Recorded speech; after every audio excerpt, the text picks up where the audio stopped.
When you think of an event with a name like the Worldwide Developer Conference, you'd usually think of some boring corporate event that will make you reconsider your life decisions and career choices. But this time around, Apple actually presented quite a few interesting things at WWDC 2022, and actually the biggest one of all being the M1 killer, the Apple M2. Okay, editor, I'm gonna need you to put like a massive asterisk next to that, okay?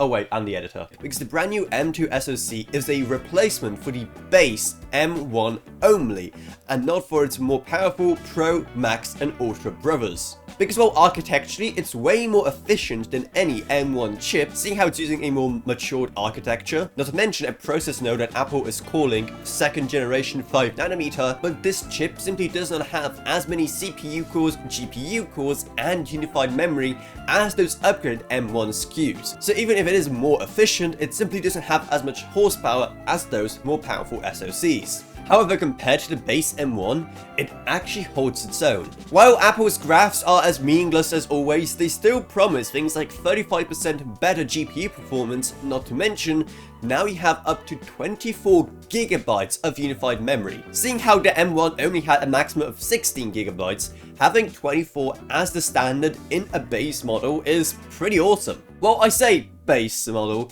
the actual base model of the devices this M2 comes with still only come with 8 GB of memory. 8 GB of memory in a $1,300 MacBook Pro. In 2022, that is completely unacceptable and makes no sense on any plane of existence apart from the one that Apple and Apple fans live in apparently. And if you want to upgrade to the brand new 24 GB, it's gonna cost you $400. So I guess some things about Apple just never change. Speaking of, let's talk about its brand new MacBook Pro, because Apple upgraded the new MacBook Pro 30-inch with the M2. But no, it's not the new MacBook Pro, it's the old new MacBook Pro. You know, the one with the touch bar. You know, the one whose entire I/O is literally just 2 USB Type-C ports and an audio jack. You know, the one everyone hated. Maybe seeing how no one was buying them, Apple just had a whole bunch spare they need to get rid of, so they just stuck a brand new SoC in them. But for all the people who love the touch bar, don't worry, your dear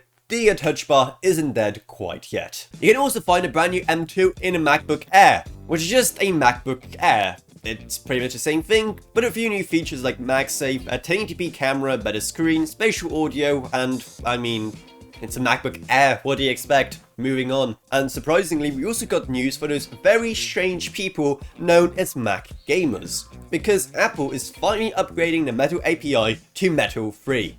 Now, sadly, they still haven't joined us in the Sensible Club and haven't adopted some open, good API like Vulkan, but hey, baby steps. Metal 3 will actually come with a few new pretty interesting features, like an upscaler, and also Apple's equivalent of direct storage, which loads game assets directly into the memory, bypassing the CPU entirely. The first game to support these new features is going to be Resident Evil 8 Village, and that update is coming very soon. So I guess people who are both fans of Apple and that tall vampire lady from Resident Evil 8 are gonna be happy, I guess. Your big vampire mummy can now stomp on you in more frames per second than ever before. Apple also announced a lot of other big stuff, including the next big upgrade to macOS, macOS Ventura, along with new iOS and iPadOS updates as well. But those were the main announcements that most of us are actually gonna care about. So let me know what you thought of all of this down in the comments below. Apple is still being Apple for the most part, though it's nice to see that they are doing some pretty cool stuff now and then, even if the prices are still outlandish and so many of the views on how the ecosystem should work are still so outdated it's painful. But still, it's nice to see that they're actually doing some exciting stuff, I guess. But anyway, if you're rich enough to afford Apple products, then you're also probably rich enough to support this channel on Patreon, because even just $1 single a month truly goes a long way in supporting this channel, and it's still gonna feel less like a ripoff compared to these brand new M2 MacBooks. I'd also love to thank my existing patrons Kevin Burns, Ryan, OKB, Meg Sumner, Shane Allcroft, Lansby, and Jesse Herbman. Thank you guys so much, support truly goes a long way. Down there you're also going to find our merch store, our Discord server, and our social media links as well. But anyway, that's what it is. I hope you enjoyed this video. If you did, remember, subscribe, like, whatever, and I'll see you all in whatever I make next. Goodbye everyone. Goodbye.